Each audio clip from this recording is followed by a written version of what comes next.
You ever like take a week off where you're not in the gym? Why would I do that?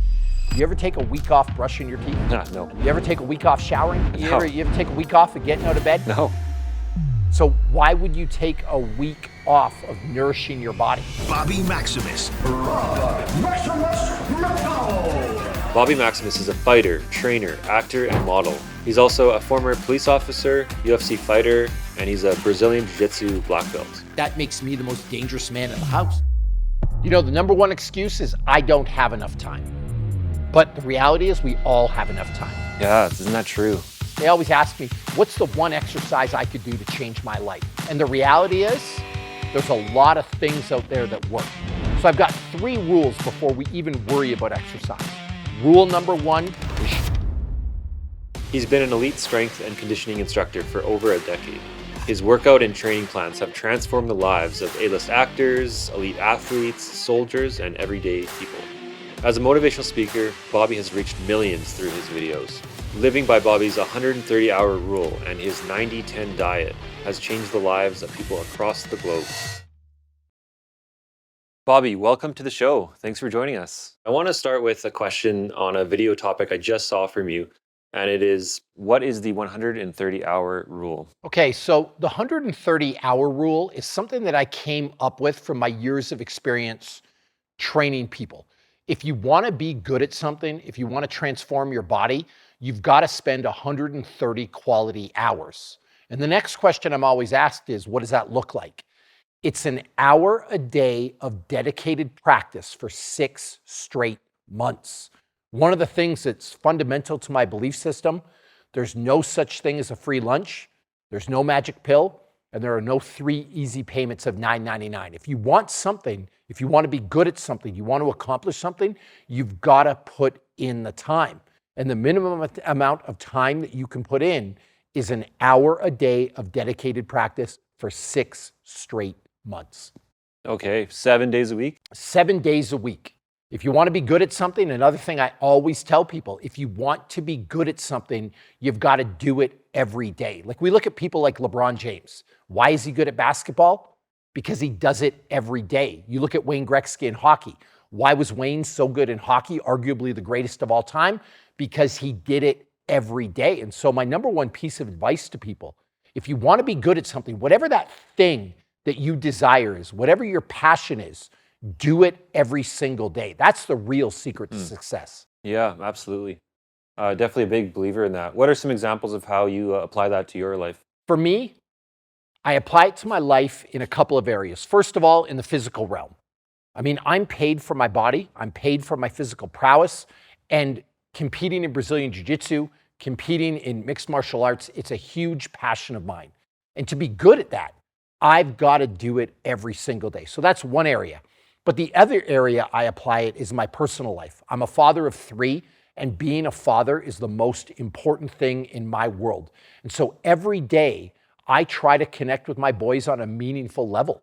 Like in a world where we're busy, we're inundated with computer screens, phone screens. It really, really helps foster a positive parenting relationship to really put that stuff away and connect on a one-to-one level. And so that's something that's really important to me too. And so this idea of doing something every single day, you can apply it in all areas of your life, whether it's your relationship, your parenting, your job, your career, a hobby. Just do the thing every day and be 100% present. Yeah, I like that. I expected you just to relate to the fitness side, but you can really apply this rule to any area of your life. Fitness is important, but we all have so much more going on in our lives. And one of the reasons I got into fitness, and I used myself as the test case for this, I really believe fitness can make you better in every single area of your life, every area of life that really and truly matters. And so a lot of the lessons that I teach, they apply far beyond the gym because frankly, there's a lot of stuff that's much more important. And that actually leads really well into my next thought on this. So, you know, like you were saying, we're all really busy in our lives. We have families, we have jobs, we have kids, like you were saying, you have a couple kids. Some people are in school. We're trying to find time to work out, sports. You know, the list goes on. And so, you know, it's hard to make time for this hour, to make time to work out. As a trainer and an instructor, what are the excuses you hear the most? You know, the number one excuse is I don't have enough time.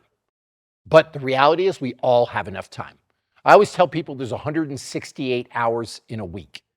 If you get 8 hours sleep a night, well, there's 50 plus hours gone. You still have 110, 112 hours left.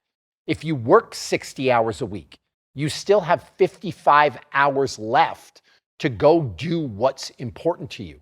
So I don't really buy the time excuse, but that's the number one excuse that I hear.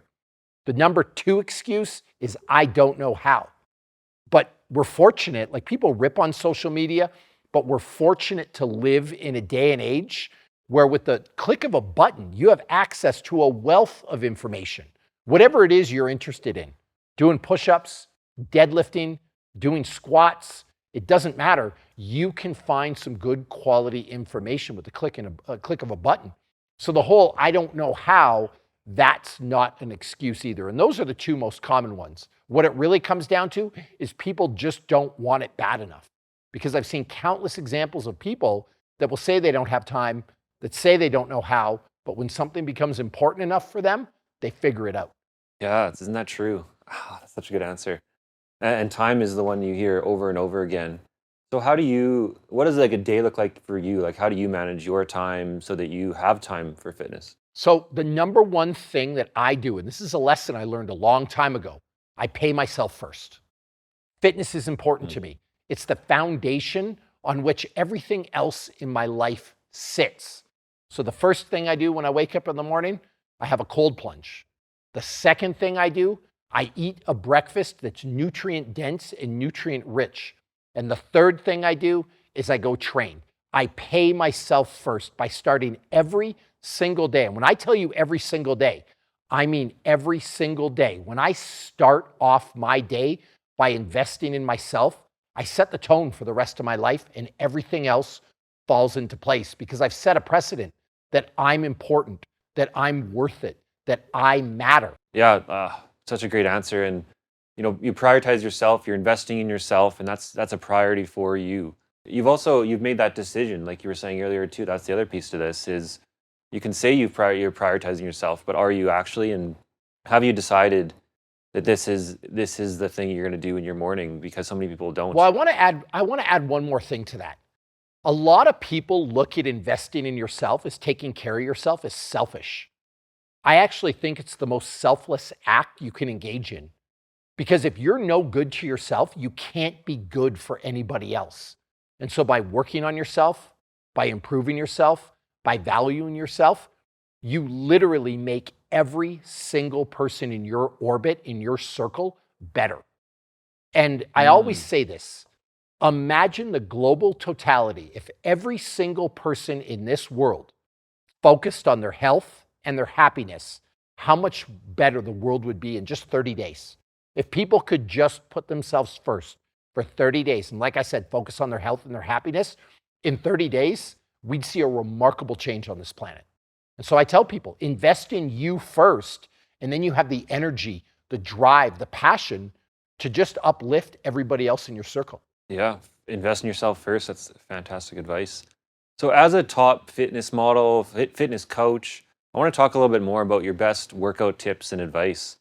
What kind of workouts or exercises should the average person have in their routine? I want to cover off 3 points first because people get focused on an exercise. They always ask me, what's the one exercise I could do to change my life? What's the one thing I could eat? What's that secret superfood that's going to make all my fitness dreams come true? And the reality is, there's a lot of things out there that work. So I've got 3 rules before we even worry about exercise. Rule number 1 is show up. And we covered that off earlier in this interview, but show up every single day, invest in yourself. The second rule, be all in. When you're here, when you're in a physical space, when you're working out, I don't want your eyes on the TV. I don't want you text messaging. I don't want you playing on social media. I want you to be 100% present. I want you to be all in and get the most out of your time. And the third thing, don't be afraid to ask questions. Be curious, be childlike, learn. If you can do those 3 things, you will be 100% successful no matter what exercise you're doing.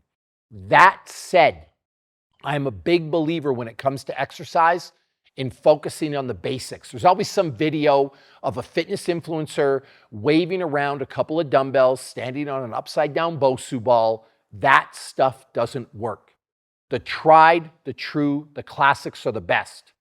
Sprinting, squatting, push-ups, sit-ups, and pull-ups. If you do those 5 movements, there's nothing that you can't do. Interesting. Yeah, especially for the average person. Was the first one sprinting, you said? Yes. Interesting. Why sprinting? It's the most primal human movement. We were meant to run. We're bipedal creatures. Like if you were to take man and put us back 10,000 years, 15,000 years, 20,000 years, our legs were our primary means of locomotion. It's literally the most primal human movement there is. Okay. And sprinting over cardio or both? I think both can be valuable, although in today's day and age, we talked about being busy. We talked about being bogged down with jobs, family, other commitments. Sprints are the most bang for your buck. You can get an incredible amount of work done in a short period of time. Yeah, I love sprinting. I don't do it enough. Volume is the key. Again, it goes back to the principle. If you want to get good at something, do it every single day. Now, I want to talk a little bit about math. Imagine you just did 50 push-ups a day. 50. That might not seem like a lot, but if you did 50 push-ups a day every day of the year, by the end of the year, you'd accumulate 18,600 reps. My question to you is, have you done 18,600 push-ups in your life? And the answer is probably not. So if you just showed up to the gym and you did 50 push-ups and you did 50 pull-ups and you did 50 squats and you did 50 sit-ups, those 4 movements that we talked about, and then you did a little bit of sprinting to cool down, so to speak, imagine what your fitness level would be at the end of the year. You know, we fall into this practice, we fall into this trap of sets and reps and convoluted workout schemes. Just show up to the gym and play. Just show up and have fun. Just accumulate work and watch what happens to you after 30, 60, 90, 180 days. The effect is, it's dramatic and incredible. Yeah, and what I love about that is what you're saying here too is, you know, you're not necessarily, you don't have to be in the gym for an hour, 2 hours, 3 hours, like some people say, right? You can go to the gym 10 minutes, 20 minutes every single day. And you know, it might take longer than 6 months, but over time, it's going to have a huge impact rather than not going at all, right? Well, never mind that. Never mind the gym. Let's forget about that for a minute. Let's say you're a dad or you're a mom out there. You have kids. You're struggling. You work 10 hours a day. Your kids are in daycare. You have to pick them up. You have to spend quality time with them. Life's hard and you've got priorities. What if you didn't go to the gym, but just while you were at your job, every hour on the hour, you got up and did 5 push-ups, 5 squats, and 5 sit-ups? What if that's all you did? You would still get your 50 reps of each. And by the end of the year, if you did that every day, you'd get your 18,600 reps. You can be fit without ever stepping foot in a gym and without sacrificing the other things that are really important to you. So I tell people, just focus on accumulating volume. Just focus on accumulating numbers. It's a lot more simple than you think. Yeah, absolutely. One of the ways I even get myself to work out is actually sometimes I just tell myself, let's work out quick, right? Like 10 minutes, let's go for 30 minutes. And once I'm into it, that's actually what I find is almost like the secret to motivation is once you get started, once you're in the flow of things, like it's hard to leave sometimes. You almost have to trick your brain, right? Yeah, absolutely. And every minute matters. 5 minutes is better than no minutes. 10 minutes is better than 5 minutes. 15 minutes is better than 10 minutes, and so on. And so every bit of work that you can do will get you closer to your goal. And for someone who's been going to the gym for a while now, you know, maybe they've been going for a couple of years consistently, maybe they're not quite seeing the results that they want to see. In your opinion, like what's the best thing they should be doing is like in terms of weightlifting, like high reps with low weight, low reps with high weight? Should they be focusing on individual body parts, multiple body parts? Like what's your advice when it comes to that? Yeah, I mean, we can get in a whole convoluted talk about high rep versus low rep and volume and sets and reps and all kinds of sports science.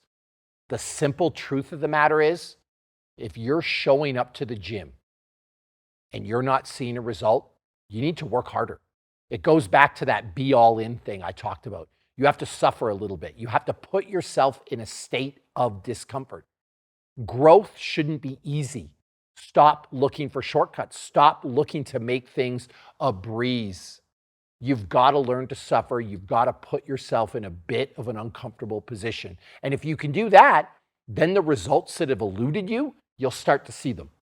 Yeah, 100%. That's a great answer. I want to go back to a little bit about your story. Where did the name Bobby Maximus come from? Because that, I believe, is not your real name, right? No, my real name's Robert McDonald, but every person needs to be their own hero. You need to be the hero of your own story. Nobody's coming to save you. Nobody's coming to help you. So a long time ago, I decided to be my hero. Bruce Wayne had Batman. Clark Kent had Superman. Robert McDonald has Bobby Maximus. I like that. Yeah, yeah. I've been trying to think of a new name for myself, but I'm working on it. If you have something, let me know. I read something too, another name or something about that you call yourself like kind of like a nerd when it comes to fitness. Is that right? Or yeah, the world's most powerful nerd. And it goes back to my life is so much more than working out. You see me in Men's Health. You saw me fight in the UFC. You see me at the Brazilian Jiu-Jitsu World Championships. But that's not my entire life. I love Magic the Gathering. I love Lord of the Rings. I love Star Wars. I'm really excited for this new Disney. I'm not trying to pump Disney, by the way, but this new Percy Jackson series. I'm on the edge of my seat, like trying to get to it. I'm going to watch it with my boys tonight. But those are things in life that really bring me joy, that really bring me excitement. This new Rebel Moon series by Zack Snyder is another one I really, really want to watch. It drops today, so I'm super excited about that. But these are things that bring me so much joy and so much passion. And I want to show the world. We try to typecast people. We try to fit people in a box. That you can be fit. You can look good, but it doesn't have to be your whole life. You can be all these other things as well. yeah, I love that. And that's one of the things I like the most about you is, you're so like authentic, right? You're so yourself, and you're not afraid to show the world who you truly are. And yeah, it's something I think a lot of people can really, really look up to. Because like you're saying, a lot of people would hide that fact behind, all the flash and the muscle and all that, right? So that's awesome. But why? I mean, like, I was bullied heavily growing up. And when I mean bullied, people punched me in the face every day. They ripped my underwear out. They drew on my face with marker. I used to have to wash it off before my mom would see because she would tell the other parents, and then I would get it even worse. But I was bullied for a lot of these things. But there came a point in my life that I learned the most important lesson that I could ever teach you. The 10 words that will ruin your life are what will other people say and what will other people think.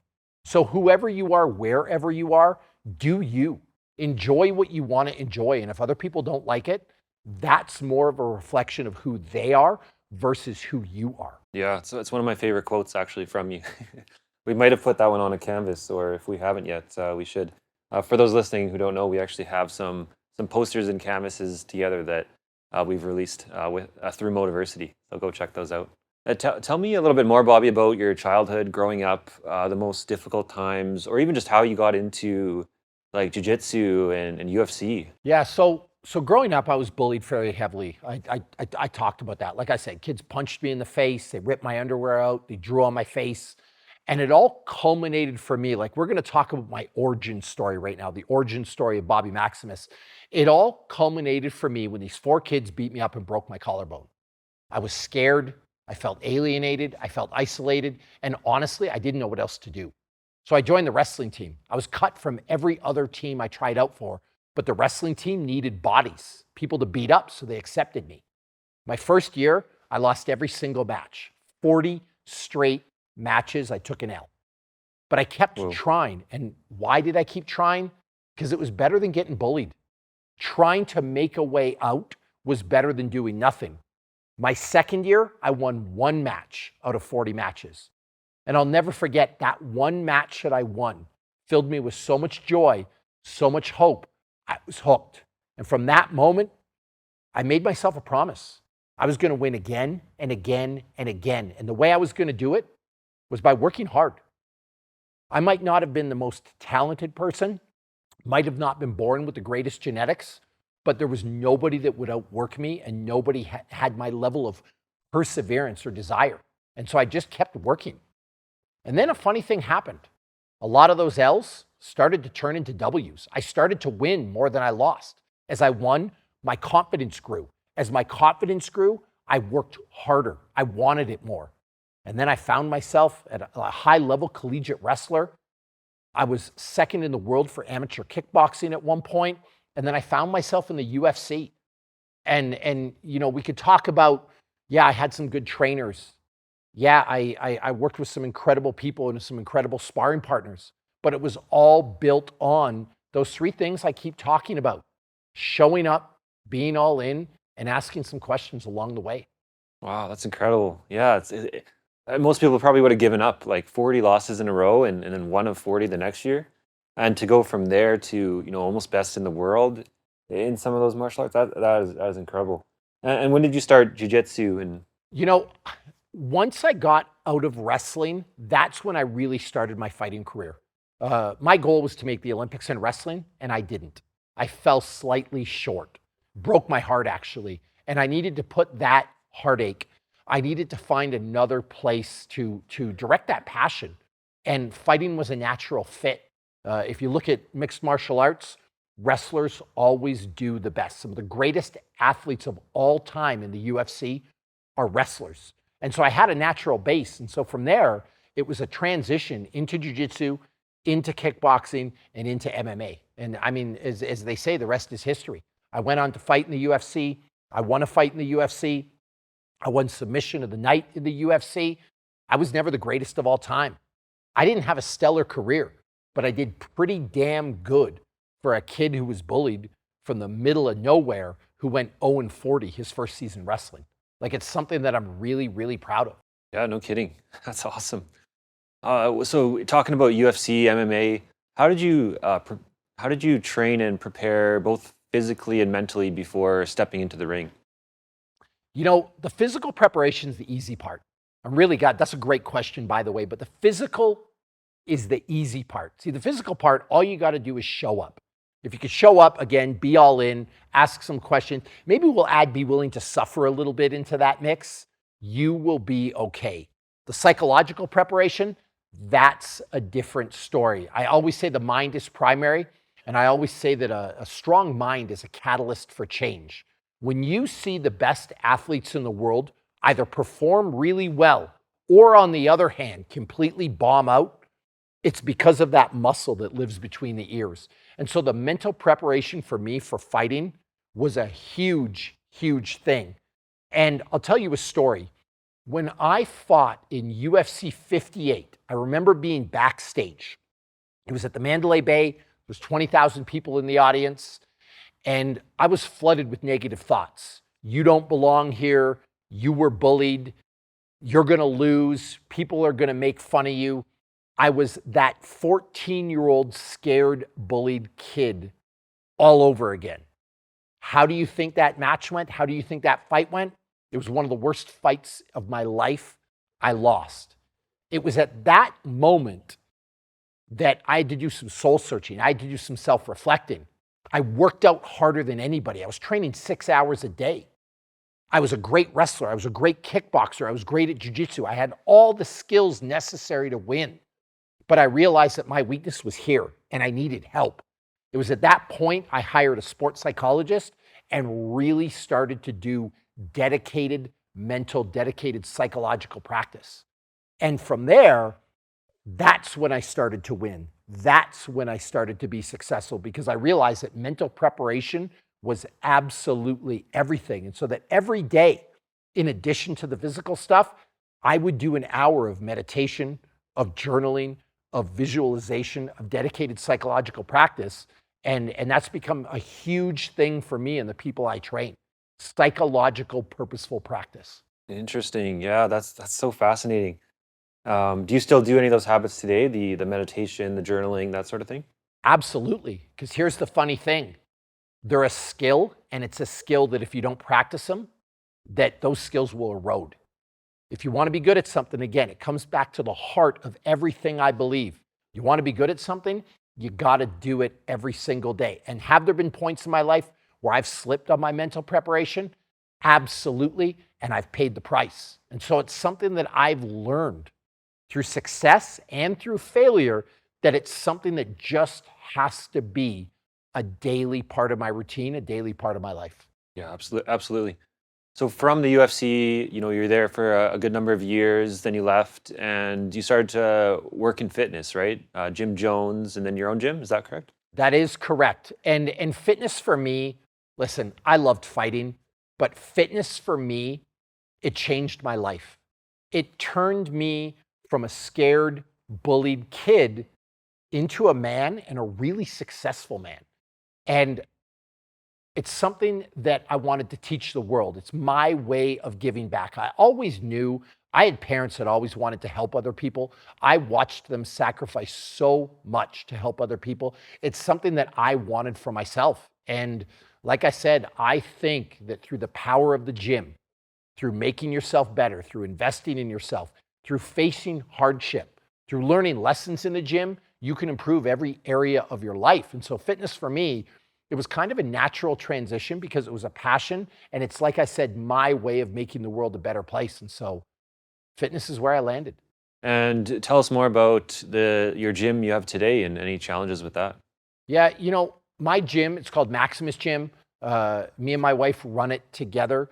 We train people on a day-to-day basis. And as part of that, I also train people from all over the world online, try to inspire people through writing and social media. And the challenges I face, like when you see me on TV, when you see me on this interview, when you see me in the pages of Men's Health, I want you to know, if you're watching this, the challenges I face aren't any different than what you face.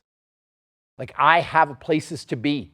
I have to show up on time. I have to engage in customer service. I have to do accounting. There's so much of my job that's not fun, that's not glamorous, that's a grind at times. And so those are the challenges that I face, the same things that you deal with on a day-to-day basis. And you also joined the police service in Toronto, is that right? I did. I was a police officer for almost 6 years. I worked for Peel Regional Police in Mississauga, and I worked for the Toronto Police in Toronto, obviously. Okay, yeah, I didn't know that. What was what made you want to join that, and why did you decide to leave? Again, it comes back to a deep desire to help other people. I wouldn't be where I am without people that really invested in me and really helped me along the way. And I always wanted to give back. And so every job that I've ever engaged in, I was a teacher for a little bit, I was a police officer, the fitness world, it's always been built around helping other people. And one of the reasons I left policing is I couldn't impact enough people in a positive way. I felt trapped in a way. I was going from call to call. I was helping one person at a time, but I really do want to change the world. And I do have a message to get out there. And so policing just wasn't the right vehicle for me.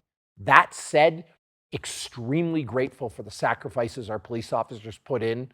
I don't think people realize the toll that job takes on you, the difficulty people go through. And I'm grateful for the work that they do. It just wasn't for me, and it wasn't enough for me. Yeah, to any police officers listening or people thinking of getting involved, thank you, for your service. What advice, Bobby, would you give to 20-year-old young Bobby Maximus? Two things. One, work harder. And two, it's going to take you a lot longer than you think. When we're young, we think things are just going to fall into our lap. We think opportunities are going to be there forever. We think that it's going to be our turn. But the reality is, you need to work hard for it, and you need to work hard for a really, really long time. So don't lose faith. Don't get down on yourself.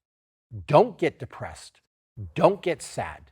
If you show up, if you be the hardest worker in the room, and you do it for long enough, and I'm not talking even months or years, I'm talking decades, I promise you that your time will come. Yeah, that's great advice. The next question I have for you, Bobby, is what advice would you give someone who's going through a hard time? 3 words: don't give up. Again, if you want something, if you're willing to work for it, if you're willing to put in an honest effort, if you're willing to show up every day and you're willing to be all in, I promise you again, it might not be tomorrow. It might not be next week. It might not even be next year. But I promise you 100% your time will come and good things will happen. And far too many of us give up before we see the reward. We give up too early. And if we just had a little bit of perseverance, if we just worked a little bit harder and just took it a day at a time, our dreams would come true. So that would be my advice. Don't give up. That's great advice. It does feel like a big piece of your story is not giving up throughout your life, and has led you to so much success. Well, and here's the thing. Focus on the process. Don't focus on the end result. Again, if you show up, if you're all in and do that day after day after day, rewards will come. And if you see the most successful people in the world, that's a real secret. Successful people are nothing more than people that didn't quit. So just don't quit and take it a day at a time. Win your Monday, win your Tuesday, win your Wednesday.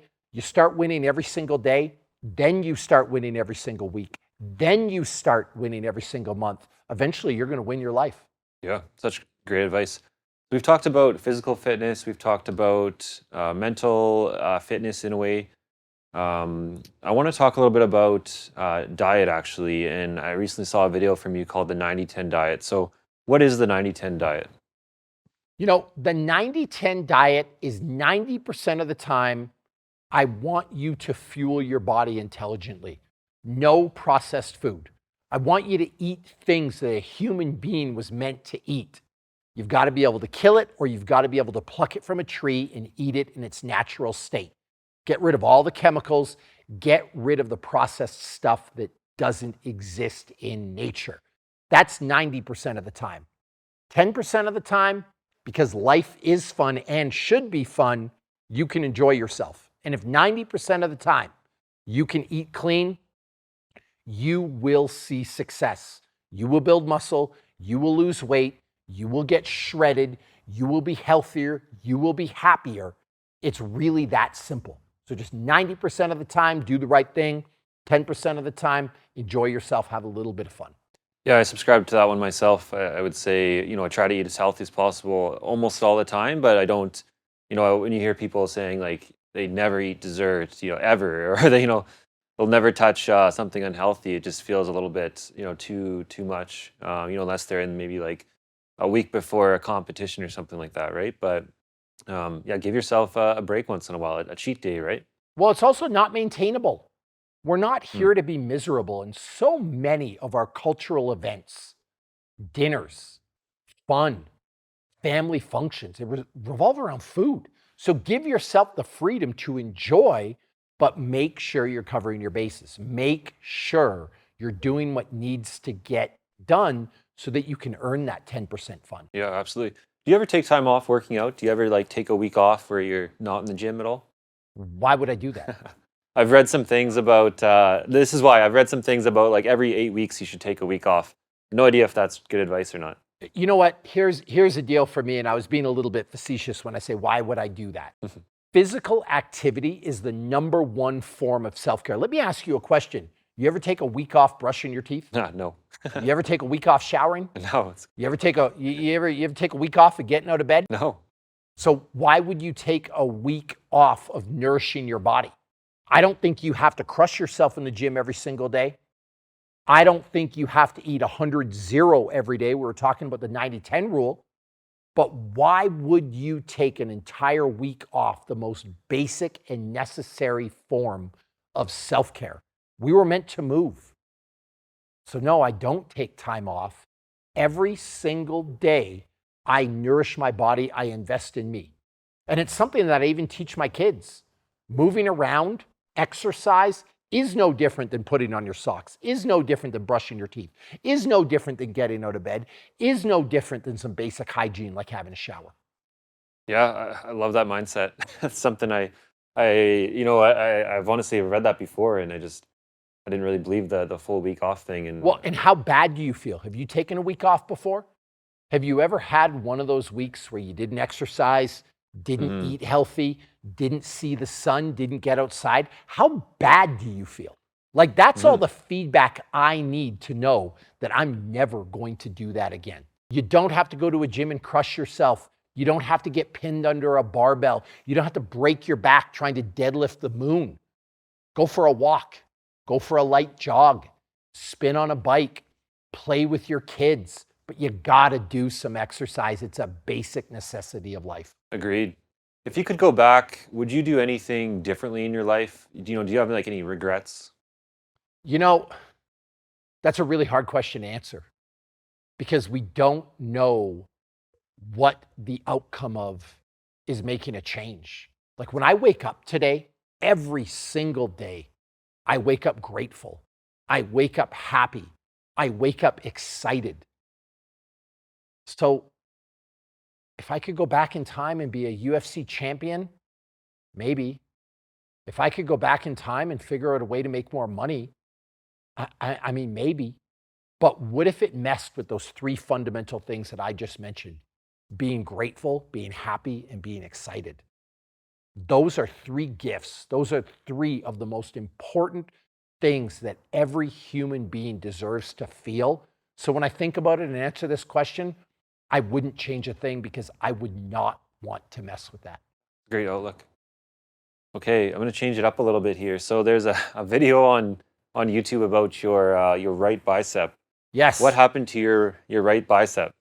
So there's two stories. The story I want to tell you, and the story that Men's Health puts out, is I got in a life and death fight with a polar bear. It's a little bit of an exaggeration. Yeah, the polar bear story is hilarious. If anyone hasn't seen it, definitely go watch that video. But you could just cover like what actually happened to your right bicep. The truth is, I had an MMA fight coming up. This was in 2009, and I had a partial tear in the bicep going into the fight. It was 10 days before the fight. And one of the things that I believe is no matter what, you show up and do your job. I took the fight anyway, despite being hurt. I ended up losing, but in the process of losing, my bicep tore and rolled up essentially into my shoulder. And at the time, I was working with tier 1 military assets. I was training people. I had a lot of stuff to do. I just never bothered getting it fixed. Geez, that's such a crazy story. I can't imagine like tearing a bicep. So I've heard you've trained a lot of actors for movies, even started a movie yourself, right? Yes. Tell us more about this and any actors you'd be willing to share. I'll never talk about specific people because I always value people's privacy. But I've had the opportunity to work with some pretty incredible people. And the thing that I would want to tell you about that is that when you see somebody on the screen, when you see somebody that's successful, your gut reaction is to think they're lucky. They had a great trainer. They had it easy. If I was in their shoes, I could do it too. And the thing that I would want to say is these people work harder than you can imagine. They show up every day. They do the work. They suffer. And so when you see somebody on a screen, rather than criticize, be grateful. Rather than try to cut them down, maybe try to learn a little bit from them because the amount of dedication that goes into that craft, a normal person will never understand. Interesting, yeah. Another question for you. I believe you have like 3 degrees, is that right? Yes, I do. Now, tell me more about that. Was there a path you were looking to go down at one time? I've got a Bachelor of Arts in English, I've got a Bachelor of Arts in Psychology, and I've got a Bachelor of Education. The Bachelor of Education, I did that because at the time I thought I wanted to teach. I thought that's how I was going to help people. I thought that's how I was going to affect positive change in the world. And I love working with kids. I think as adults, I think as parents, we have an obligation to lead the way for the next generation. So that one kind of came very organically. For the other 2, we talked about mentality, we talked about psychology, we talked about sports psychology. It's always been something that's really been interesting to me. And the English degree, I've always loved reading. I love stories. We talked about how I'm the world's most powerful nerd. What better degree to take than something that you get to read all these fantastic books. A lot of people don't know, but I have a degree in engineering, so it's quite a bit different than what we're doing today as well. But it's all about learning more and becoming more knowledgeable, and it helps in all areas of life. And these little things like that. All right, let's go on to rapid fire questions. So a few of them we might have covered already, but maybe we'll just do them again, and you can do a quick summary of them. First one is, what is your morning routine? So my morning routine, I wake up, I have an ice bath, I eat a delicious, nutrient-dense meal, and then I work out. I pay myself first. I invest in me before I even step my foot out the door. Awesome. When you think of the word successful, who is the first person that comes to mind and why? Dwayne "The Rock" Johnson. And the reason is he came from very humble beginnings. Everyone knows his $7 story. He had $7 in his pocket. He literally had $7 to his name. But then he made it in the world of wrestling. He transitioned into the world of acting. And then he transitioned into being one of the most successful businessmen in the world. And so what an incredible model for success for people. Absolutely. What is the book or movie that you recommend the most? Lord of the Rings. By far, hands down, Lord of the Rings. Nice. I might nerd out with you a bit and say that we're watching it right now. We just downloaded the 4K version on Apple TV. It's like 4 hours extended. I don't know. It's going to take all Christmas break to watch, but I'm pretty excited about it. Well, I need to tell you, it is the ultimate Christmas movie. There's elves. There's a guy with a beard. Like, we are set. So know that it is a Christmas movie, and you can watch it every day for the 12 days of Christmas. Okay, great. I feel better now. What are some common misconceptions about you?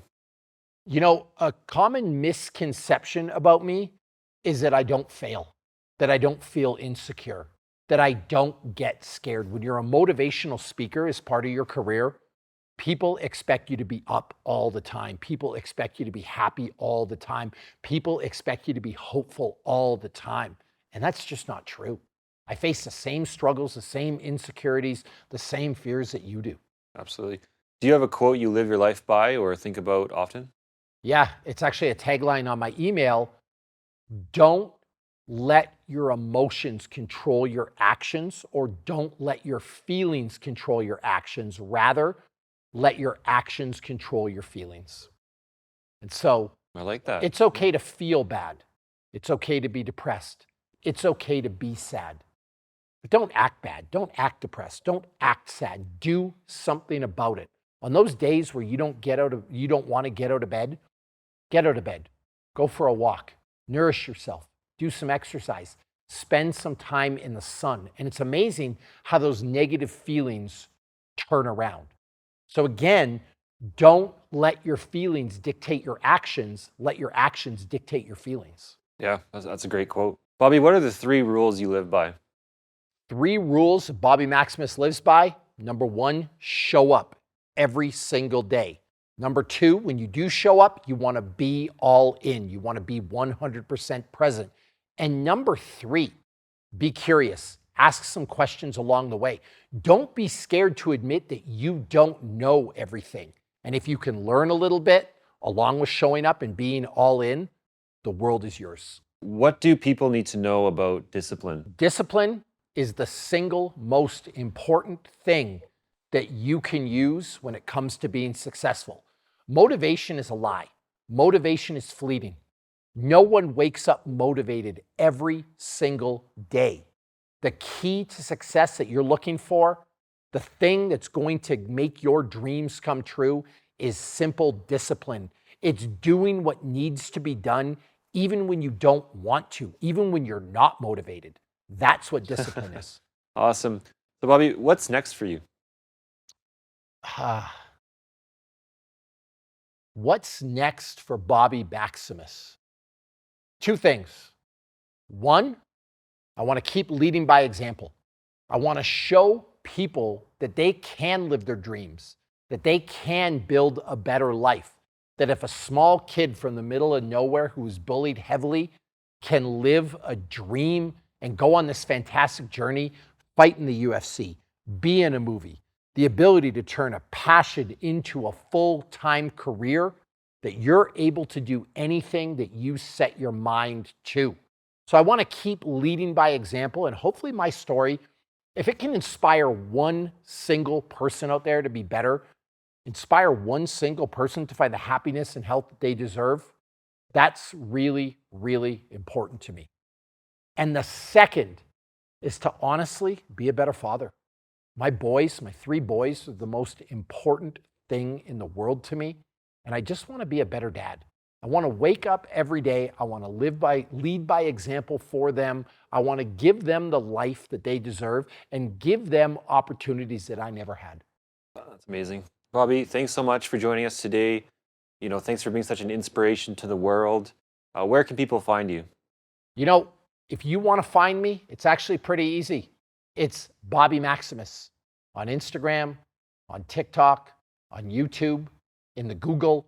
Like if you just punch in Bobby Maximus to whatever device that you have, you will find me. Awesome. And you've got a book, right? I do have a book. It's a best-selling book with men's health. It's called Maximus Body. It covers exercise. It covers nutrition. And in a big part of my life, it covers psychology. Not sports psychology, but psychology meant to make your world a better place. Awesome. Hey, listen, I am humbled and privileged to be able to do this. There was a day in my life where no one wanted to talk to me. I still remember the first podcast I was invited on, how excited I was. And so I really am grateful for your time. I'm grateful that you've invested in me, and just know again that it's an honor and a privilege. Yeah, likewise, extremely grateful and honored for you to join the show. And thanks so much, Bobby.